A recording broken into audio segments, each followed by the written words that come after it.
Second half में लिखा है, परंतु परमेश्वर का वरदान हमारे प्रभु मसीह यीशु में अनंत जीवन है। पाप का वेतन मृत्यु है, परंतु यहाँ पर जो द सेकेंड हाफ वापस से पढ़े। परंतु परमेश्वर का वरदान हमारे प्रभु मसीह यीशु में अनंत जीवन है।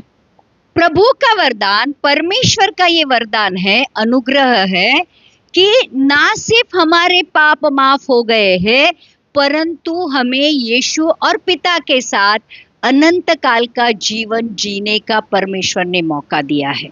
कितने लोग समझ रहे हैं? अभी ये जो व्यक्ति था, इसका सिर्फ कर्जा माफ हुआ था, बराबर, लेकिन जब यीशु मसीह हमारे जीवन में आता है प्रियो, तो वो सिर्फ कर्जे माफ नहीं करता है, वो सिर्फ पापों की क्षमा करके हमें छोड़ नहीं देता है, परंतु उसके साथ वाला अनंत काल का जीवन जो उसके साथ है देने के लिए हमें तैयार हो जाता है। कितने लोग समझ रहे हैं? यहाँ पर इसलिए दो बातें यीशु बताना चाहता है, ध्यान रखना। दो बातें ये है कि परमेश्वर का वरदान उद्धार है बहुत बड़ा। ये जो वरदान है आपको इस दुनिया में और कोई नहीं दे सकता है। उद्धार आपको इस दुनिया में कोई नहीं दे सकता है, या आप खुद भी खुद का उद्धार कभी नहीं कर सकते हो।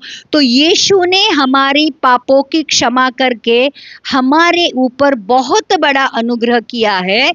जब हमारे सारे पाप, जो भी खतरनाक पाप है, जो गंदे पाप है, सारे पापों की उसने क्षमा की है, और उसके साथ वाला अनंत काल का जीवन भी हमें दिया है। पवित्रता बगैर पिता को कोई देख नहीं सकता है, लेकिन यीशु ने हमें ऐसा पवित्र बना दिया कि एक दिन वो हमें लेने आने वाला है, और उसके साथ कहाँ लेके जाने वाला है? पिता के पास। मतलब यीशु ने हमारे पापों की इस तरह से क्षमा की है कि पवित्रता बगैर कोई पिता को नहीं देख सकता है। हमें इतना पवित्र बनाया कि वो खुद एक दिन आने वाला है और हमें पिता के सम्मुख लेके जाने वाला है। आमीन। तो पहली बात ये है